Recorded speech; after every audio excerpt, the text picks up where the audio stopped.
Hello, everyone. This is Betsy Wurzel, your host of Chatting with Betsy on Passionate World Talk Radio Network, a subsidiary of Global Media Network, LLC. Our mantra is educate, enlighten, and entertain. The views of the guest may not represent those of the host of the station. Folks, I always have experts in their field on my show, and today I have an expert in her field. With me today is Emiliana Vegas, who has a PhD in education. She has been highly recognized for her career working to inform education policy in the so-called Global South. She has been a leading economist at the World Bank, Division Chief of Education at the Inter-American Bank, and co-director of the Center for Universal Education at the Brookings Institution. She is currently a professor of practice at the Harvard Graduate School of Education and lives in Cambridge, Massachusetts. Emiliana Vegas is also author and writer of this wonderful book, Let's Change the World, How to Work Within International Development Organizations to Make a Difference. I want to welcome Emiliana Vegas. You are welcome. You are so welcome. First, I have to say, Emiliana, I love the title of your book, Let's Change the World. That's what I try to do with my show. And you have a picture of the world on your book cover. And how did you come up with that title? I'm going to start there. Well, thank you. The book is, a positive, I think, take, although not naive, on how international development organizations work. And I wanted to emphasize in the title that it was, going to be that, message that these are organizations that allow you to change the world if you have sort of the right motivation, skills, attitudes, and if you know how to navigate them. And so my book helps you figure that out. That's how I came up with the title. I love that. And how did you, or I should say, what motivated you to write this book, which, by the way, I have to say this before you answer that question, Emiliana. I think this book, in my opinion, is great for high school students, college students. It's, holiday time coming around, folks. I think it's a great book to give to a young person, and maybe they will change the world. Maybe they will join an organization to change the world. Go ahead, Emiliana. I had to get that out there. Thank you. That's great. I worked in these types of organizations until about 2 years ago when I came to Harvard University to the Graduate School of Education and started sort of a new part of my life, a new phase in my career as a professor here. And I was struck by the number of students. We teach only grad students, so master's and doctoral students who were interested in working in international development, specifically in global education, but had very limited knowledge of the institutions that are out there, what they do, what skills you need, how do you get in. And at the same time, I ended up having coffee with a mid-career professional who has been in this space for a while and still had lots of questions around, why am I having trouble understanding their objectives, and what are some of the incentives internally for people to do the right things. And so I had a nice coffee with him, with Noam Angris is his name, and he actually ended up writing the foreword for the book. And I, at the end of the coffee, he said, you should write a book. It would help people like me.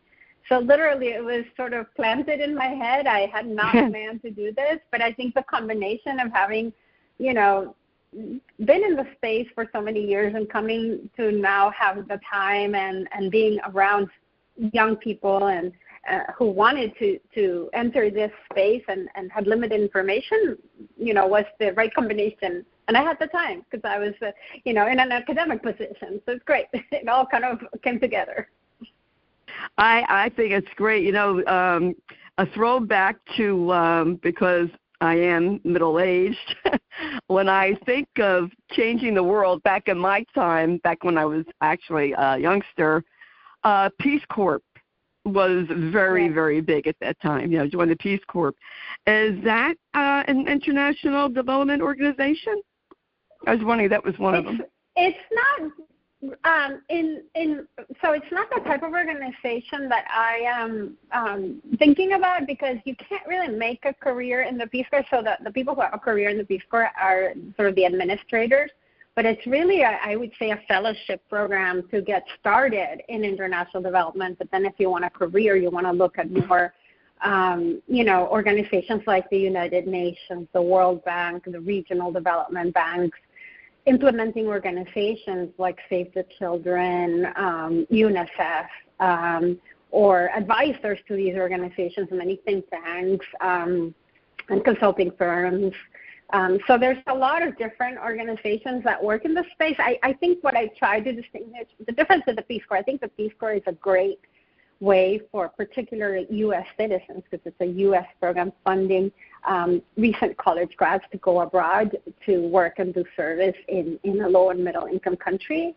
And then many of the people who end up at the World Bank or at the UN have been Peace Corps alumni, let's put it that way. Then they go back to grad school and they're like, they got the bug, like they want to change the world and they need, to get there. So it's a great way to get people inspired to join international development. Oh, okay. Well, thanks for answering that, because I just thought about that, and I said, I have to ask that question because I'm curious. Good question. It's a good way then.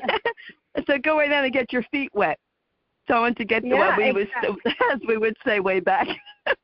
I'm dating myself here. To get your feet wet, because that was really huge in the 60s. And I'm sure a lot of these organizations came about later on. Maybe they modeled somewhat after the Peace Corps.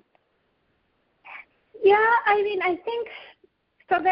I think the Peace Corps has sort of this model of, let's put a talented college grad and let them teach or help in a farm or learn, contribute to a community very directly for a limited period of time, right?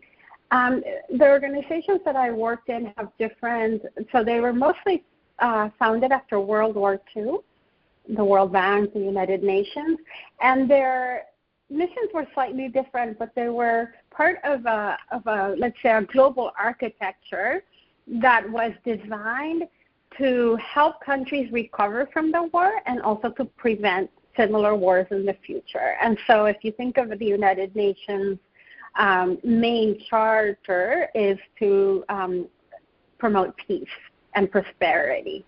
But it does so by convening governments and their representatives, or the representative governments around the world, and sort of agreeing on global commitments. So, for example, right now, these countries that are members of the United Nations have agreed to try and work together to achieve the Sustainable Development Goals, which are 17 areas of development that need to be attained in order for countries to prosper and for the world to continue to stay in peace. So including education, health, addressing climate issues, addressing issues of promoting work and fairness in pay between women and men, and et cetera. And so countries come together, they agree. And then there's how do you get there, right? And so then these big funders come in, including the World Bank and the International Monetary Fund, and they're there to kind of support financially the poorer countries, what we call low and middle income countries, have access to the financing they need to, for example, provide education of quality to all, or move in that direction, let's say, or to provide better health systems for all, or to mitigate the impact of climate change, et cetera. And so you have, and then you also have large private philanthropists who are increasingly playing an important role in international development. One of the best-known foundations, of course, is the States Foundation, but there are many players in this space. Many of them have specific mandates. I'm on the board of a Swiss-based foundation called Jacobs Foundation. It's a big philanthropy that focuses exclusively on improving learning outcomes of children 2 to 12 all over the world by investing in research and generating evidence and promoting the uptake of evidence. And so it's very consistent with my work.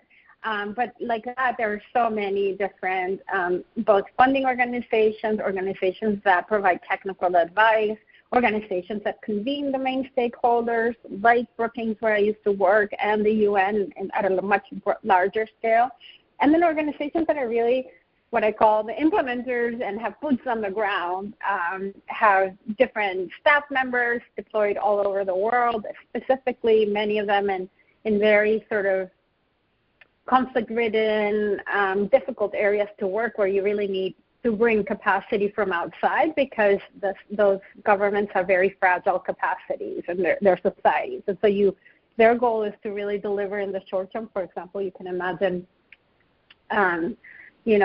the World Food Program is the first responder in many wars to provide food, but you also have others to help with health systems, and we can see that right now with what's going on in Gaza, right?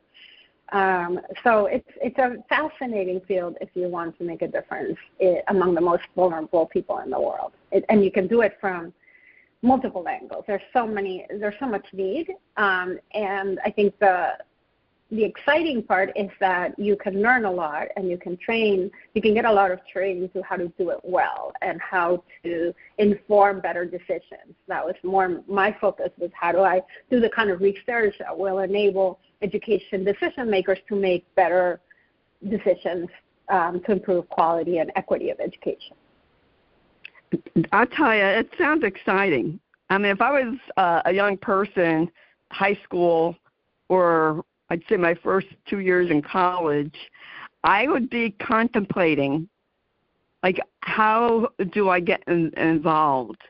Because so many young people are looking for a purpose and to change the world in a positive way. How does a college student, prepare? Do you have any advice for them how to prepare for a career with the international development? So I think I argue that there are sort of three really important skills that while you're in school, you should take advantage of the fact that you can get them more easily than if you were in the workforce. So one of them has to do with very strong analytical skills, so the ability to analyze large quantities of data. A lot of the work is really understanding complex problems, and to understand them deeply, you have to have good information. And so collecting information, but then what do you do with it? How do you process it? How do you make sense of it? And both quantitative and qualitative information are both very valuable.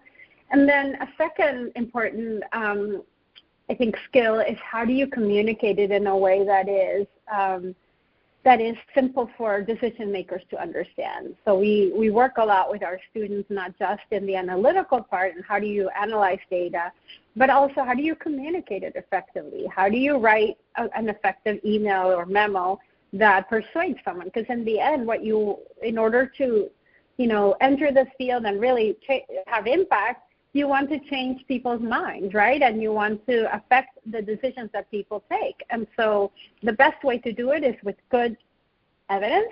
And the second one is a good way of communicating this evidence.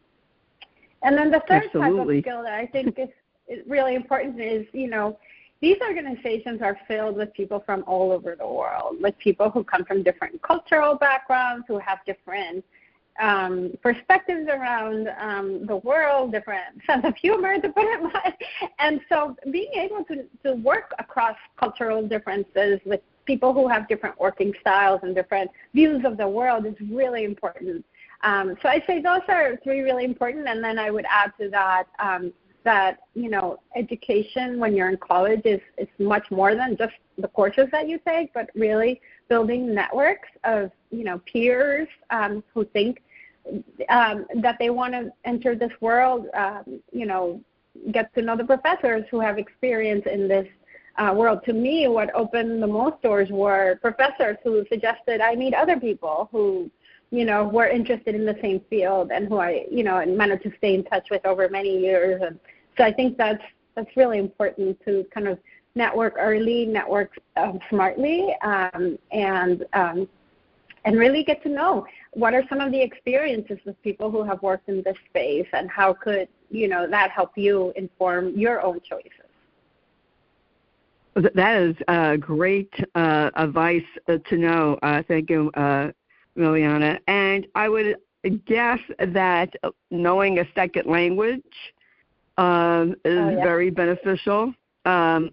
Is it particular to the region that someone wants to work in, whether they learn Spanish or Chinese or Hindi or whatever area they're going to? Yeah. I would say that, if you're going to work in the large international development organizations, I would say the two or three most helpful languages to learn right now are Spanish, French, and Arabic. And the reason I say that is that a lot of people in South Asia and Asia at the government level have been trained in English, and so English gets you by in those regions in a way it won't get you by in South America, Central America, or Africa, or French-speaking Africa and the Middle East. And so you can work very well in India, in China, in Japan with limited local language skills. It's very hard to do in Argentina, in Chile, and El Salvador, or Haiti without speaking those languages. I think it's really important to know a second language, and I think the younger you are when you learn it, the easier it is. I used to work in a preschool, Liliana, and it was so cute because I worked in I live in New Jersey, so we're very diverse here, and I worked in a preschool that was predominantly Asian Indian children, and they taught Hindi. And it was so cool because you would see, different kids from different backgrounds learning Hindi. And I think that was really cool. And I think to know a second language is very beneficial. I wish I knew a second language. I think it's just beneficial now in today's market, going out into the workforce. I would add to that, I was one of the fortunate because I grew up, in South America, so my native language was Spanish, but my parents were very committed to making sure we learned English. And so we were early on put on in bilingual schools and then sent to the U.S. for summer camps and for high school. So those two languages I feel like I'm equally proficient in, even though, my sons who were born in the U.S. will say I have an accent in English. But of course. But what's interesting is that in the U.S. in high school I learned French, and I think because I spoke Spanish, it was easier for me to learn a third language. And believe it or not, a year ago, I started learning Italian on my own, using tools like Duolingo and podcasts. And I feel like, once you've learned a language, you can learn a lot more, and it becomes easier. And it's fun because learning a language is not only about the language, but it's really about the culture of a new country, or a new region. And so I'm really enjoying. And I feel like also being a professor now and learning something that I'm not familiar with is useful, helps me teach better. Yes. They say, learning a language, it does, help the neurons in your brain. You're learning Italian. I have to ask you this. Is Italian and Spanish, are they somewhat similar in some ways? Yes, they're very similar, but they're also quite different. I'm learning.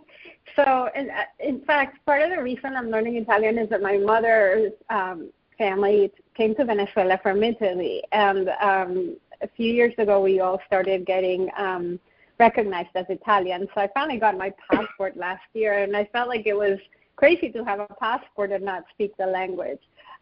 Before that, I had been to Italy, and I felt like, why learn a language that is so similar? I can communicate just fine. But actually, since I've been learning it, I realized that even though they are very similar, they are very distinct. And Italian has certain beautiful words that we don't, or words that mean different meanings. So you really do have to study to kind of learn it properly. It's not like you can wing it like I thought before.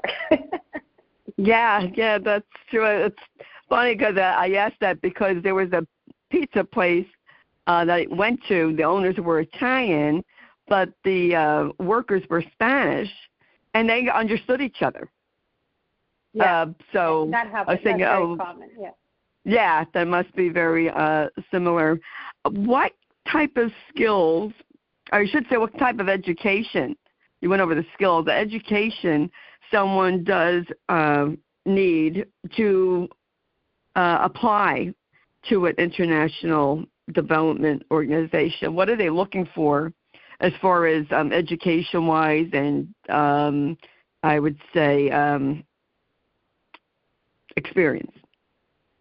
Yeah, so it varies by the type of organization, but for I would say the most competitive positions, so most of these, the large organizations like the United Nations and the World Bank have programs that are called, or that are targeting young professionals. And by young, they usually mean 32 years old or under. And they require a graduate degree, at least a master's degree. But in practice over the years, most of the people who get in have PhDs and 3 or 5 years of experience. So it's kind of crazy that by 32 you've gotten a PhD, you've also worked. But that's sort of how competitive these positions are. But there are other ways to get into these organizations with internships, short-term consultancies, and then directly with many years of experience that you can apply when they open positions as other people retire or leave the organization. But my message to most students, including my own master's students, is that, if they're really serious about entering this space, investing in a PhD education will put them in at an advantageous position when it comes to like these very competitive selective programs like the young professionals. It's not the only route. So I mentioned in the book that I met a lot of colleagues during my years at the World Bank and the IDB, Inter-American Development Bank, who mentioned, I came in with a 3-month contract and here I am, 10, 15 years later, I'm still here. So there are many people who come in as consultants, prove that they're very effective at their work, become very valuable, members of the organization, and then when a position opens, they're like first in line to get it. So it really helps, to be there, I would say, like, not just, so the education is really important. The experience with the organization also is very important because the work is quite peculiar. It's a combination of, in the organizations I worked in, it's a combination of project management with research, with diplomacy, let's say, that you have to kind of manage. You have to work well with others. You have to be very good at communicating with, as you advance in your career, with high-level officials from the countries that you're serving. And you also have to give them evidence. You have to give them something that they can't get from their own, either because they don't have time or because they don't have, equally well-trained people. And so part of your work is to bring them something that, not just the funding, but really the knowledge. What has worked elsewhere? How can we solve this problem? And who else has tried to solve it? Because in the end, the problems that countries face are not so unique to that particular country. Every country thinks they're unique. I've worked across many countries, and they all think they're very special. But you also, and they are, I want to say, of course, every country has their own particular issues. But there's also a lot of things we share and a lot of aspirations and problems and constraints in achieving, for example, high-quality education for all. We all face the problem of attracting and retaining and, allocating great teachers to every school. Even the U.S., even advanced countries have these problems. Right. And so we can look to how other countries that are, similar to us, perhaps in level of development, or perhaps they're different, but at one time, had similar ways. How have they addressed this, and can we move in that direction, even if we can't get there as fast? So that's the kind of work you do. I found it super rewarding, and you get that sense when you're doing the work well that there's a lot of gratitude because you're adding value. You're helping them, define programs and policies and perhaps even new regulations and new systems transformation. And so it can be very exciting. It sounds like an exciting career. Now, this might sound like an off-the-wall question, but when you join one of these organizations, become employed, do you go to the country, or can you work from the U.S. if you're in the U.S.? So it's a little bit of both. There are two types, roughly speaking, of staff that these organizations hire. One is what they call the international staff, and one is what they call the local staff. Local staff are staff who are hired, who are nationals of the country where the organization has offices and works, and they have sort of the local knowledge. They know how things really work in their country. They have, obviously, the language, and they also provide continuity because the international staff, on the contrary, rotate often. So every 4 to 5 years, you move from, let's say, headquarters, which is usually in Washington, but in the UN, it would be in Paris, France. Depending on the organization, it might be in the U.S., in the capital of the U.S., or in the capital of a different country. And then you every 4 or 5 years, you find a new position. And that new position can take you to a different country. So it depends a lot on the field that you're working in. For example, if you're working in one of the implementing agencies that have, as I call, boots on the ground, like UNICEF, it's very hard to work in their headquarters, which are actually in New York, all your entire career. You get a lot of, let's say, you're promoted earlier if you go to more difficult areas to work. You're expected to rotate every 4 years and to move from country office to country office. And then perhaps you spend 4 or 8 years in New York, but then you have to go back to the field. So that's kind of how these organizations generally operate. Would you recommend type of job for someone who has family? Do they work with is it good for a family person? Man or woman doesn't. That's a really great question, and I talk a lot about that in the book because I was someone who was very committed to having children and having a family and being a present mother. And because of that, I made decisions as to where to rotate. The advantage when you're in an organization like that and you have to rotate, there's just, I have a chapter about like when to look for your new job and how to find it. And I talk a lot about like, from sort of the grapevine, right? The internal gossip quarters, if you wish, who's a great manager, who supports work-life balance and who doesn't. And so I would always choose to go to parts of the organization where I knew that the people in charge, the managers or the directors, were people who were promoting this type of work-life balance. And back then, when I started my career, there was, internet was super expensive to have at home, for example, and printers were too. And one of my first assignments I purposely chose because the director offered to all their staff to have the organization pay their internet connection and their printers so that they could work from home.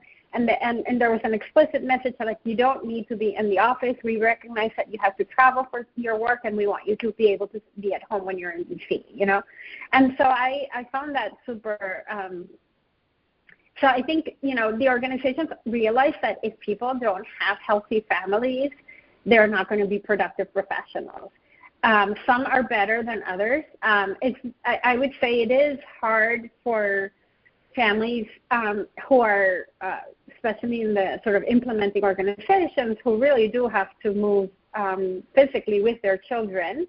And I think what many professionals do is they strategize around when is a good time to be moving. When the children are younger, it's usually, a great opportunity for the children to learn a new language, to experience what it's like to live outside the U.S. And as they get older, they probably prefer to come here. And then once they go to college again, you again start moving. And so there's strategies you can work around. And the organizations are particularly good when you and your spouse both work in international development organizations. They're really good at giving you, an option to,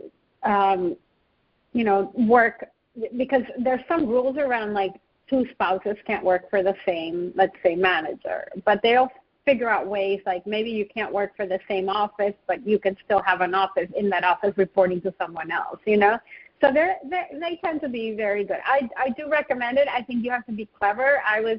I talk a lot about decisions I made during, times during my career where I prioritize family, and in some ways kind of put a little bit of a little bit of a break on the career, and they actually turned fine too. I definitely didn't want to do something like take a position in the field when I had a great offer in the middle of a time when I was getting a divorce, because I knew that it would be too much change for the family, for the children, and that probably I wasn't going to do such a good job either, So there are ways in which you can manage it. And it can be, it's definitely a lot of tips in my book around that, because I had to do it as a mom. Yeah. I started my career at the World Bank with a 6-month-old, and then I had a child, a year and a half later. So I have 2 boys, 2 years apart, and I'm happy to report they're wonderful young men. One is starting his career right now in New York, and the other one is finishing college, and they both have been fantastic students, and they're my biggest pride and joy. So it's yeah. Yes. Well, thank you. That's, because it's so important. Some companies are not family friendly. They don't, work well. I feel like at this day and age, Miliana, that companies really have to understand the family dynamics. I think the pandemic kind of switched, the 9 to 5 work thing and going to the office 5 days a week, and now you're having people who are taking care of their parents and their children. So I think companies are starting to think of more flexibility. If they want to keep their good employees, I think they have to learn to be flexible with their employees to retain them. Are you there, Emiliana? You can hear me? What happened? Oh. Can you hear me? Oh, yeah, now I can hear you. I just sorry. did you? That's okay. Yeah. Did you hear me? I was saying that, yeah, I heard you perfectly, and I was adding that even before COVID, the World Bank and the Inter-American Development Bank established, for example, something called alternative work schedule. And the idea was that if you worked an extra hour from Monday through Thursday, and one Friday a week, then the next Friday you had it completely off, let's say, and you could do, you could have a long weekend with your family every other weekend. And so, and these were choices. These were not things you had to do, but as a result of the alternative work schedule, Fridays became no meeting Friday. And so there was a lot of thought. Another thing I would say about these organizations is that because they're asking you and your family to move from country to country every 4 to 5 years, once when you're arriving in a country, they are very generous with sort of the financial package. They cover some of your living expenses in terms of housing. They cover the school so that your children can attend the school. For example, if you're American, the American school, if you are an international school, so you don't have to go to like the local schools. If you're, if they're going to be of a different language and culture. So there's a lot of, things that these organizations do to to facilitate, let's say, the family and the way that the career works alongside a family. That sounds great. Big things coming up, I think, in major companies and in the future of how they're going to change the workplace environment. Before we end, I have to ask you, what are some of the most exciting projects that you worked on and where you feel that you made a difference? Yeah, I would say one of them was when I was fairly junior in my own career, the government of Chile, the president then, President Bachelet, had announced the creation of a new institution at the central government level that would be responsible for supervising the use of public funding in education, which until then they didn't have. So they had a student voucher that went to schools based on attendance, and it didn't matter if the school was private or public, both would qualify. But then they didn't have a lot of information of how schools were using these funds, and therefore they couldn't make a lot of informed decisions about how to improve quality. And there was a big concern that quality wasn't improving and that there was a lot of inequality between students in public and private schools and between students from high and low income households.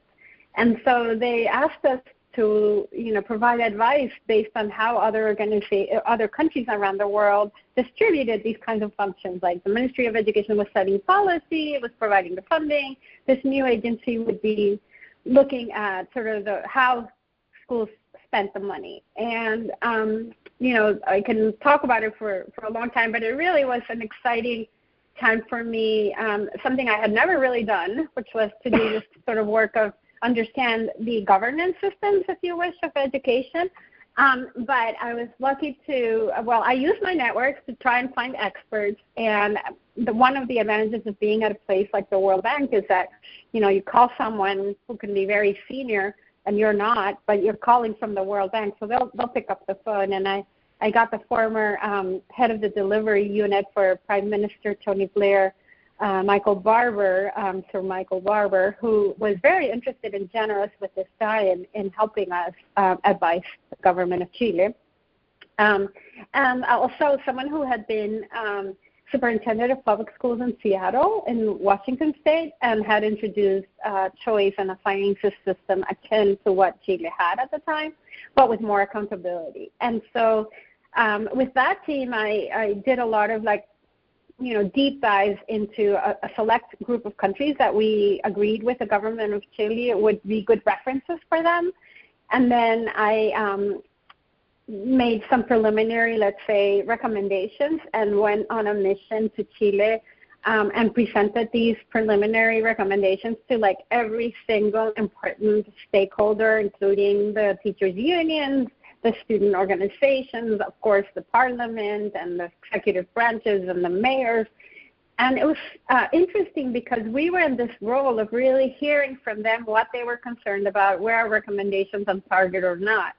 And that work really helped inform what then became a law in Chile, approved by Parliament, which has since then been rolled out, and these new institutions have been created. And I would say Chile has gone from being one of the sort of low performers in the region on par with the rest of Latin America to being one of the higher performing countries, and also reducing inequality quite a bit in learning outcomes. So it's one that gives me a great deal of satisfaction, and I've continued to work in Chile, even though I'm not from there, for many years, because it's a country that really values evidence, generates a lot of evidence, data from students, from teachers, from schools, and you can do a lot of fascinating research, and they're always trying to improve. So your research is really informing decisions, and I find that super rewarding. Well, thank you. Dr. Miliana Vegas, you are awesome. You have such an exciting career. You've helped, people on a global level, and you wrote this wonderful book. And thank you for coming on the show and sharing about your book. Where can people purchase Let's Change the World? So it's available in all major online booksellers like Amazon, Barnes & Noble, bookshop.org, and you can get links to that through my own website, which is emilianavegas.com. So there you can get a lot of information on how to purchase, but you can also go directly to Amazon and type "Let's Change the World," Emiliana Vegas, and you'll get it. So hope you enjoy reading it. Well, I certainly did enjoy going through the book. I wasn't able to read it all, but I did, read. And what I did read was I found very eye-opening. And you know what? This is a book. That's why I say this is a book that, given to a high school student, a college student, might change their life. It could change the direction of their life. And they can do something, think about doing something to help the world and to help humanity. And I just think it's beautiful. So thank you. Thank you for writing this book. Thank you. Thank you so much. You're welcome. Name of the book, folks, it's Let's Change the World, How to Work Within International Development Organizations to Make a Difference. And you know what, folks, I'll tell you this. You never know how you can make a difference in someone's life, even by giving them a book as a gift. You just don't know the ripples that could happen from that. And you might think, oh, Betsy, you're a little woo-woo. No, I'm serious. You can mentor and help a young person their direction in life simply by giving them a book to help them think about their future. And I want to thank you again, Emiliana Vegas, for coming on, writing your book, which I'm sure will help thousands and thousands of people around the world. I highly recommend for people to buy this book and to read it. Excuse me. All the information about Emiliana Vegas will be in the blog that Jeannie White writes. Jeannie White is the station manager and produces the show. And I want to thank Lillian Caldwell, who is CEO of Pastoral Talk Radio Network, who makes this all possible. And I want to thank you, the listeners. Thank you for listening, subscribing, sharing. If you don't already subscribe, please do so. It's for free. I'm on Amazon Music, Apple, Spotify, Spreaker, iHeart, just to name a few. And please share the show to help other people, because that's what I'm here for. I'm here to be a resource, and Dr. Emiliana Vegas is a great resource, and her book is a tremendous resource for young people, middle-aged people, for all people. And, I'm here to help.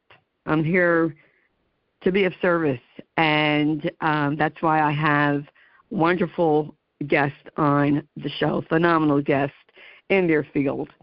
And as I always say, you can follow me on Facebook, Betsy Wurzel, Wurzel, and I have a support group, #Kick Alzheimer's Ass Movement.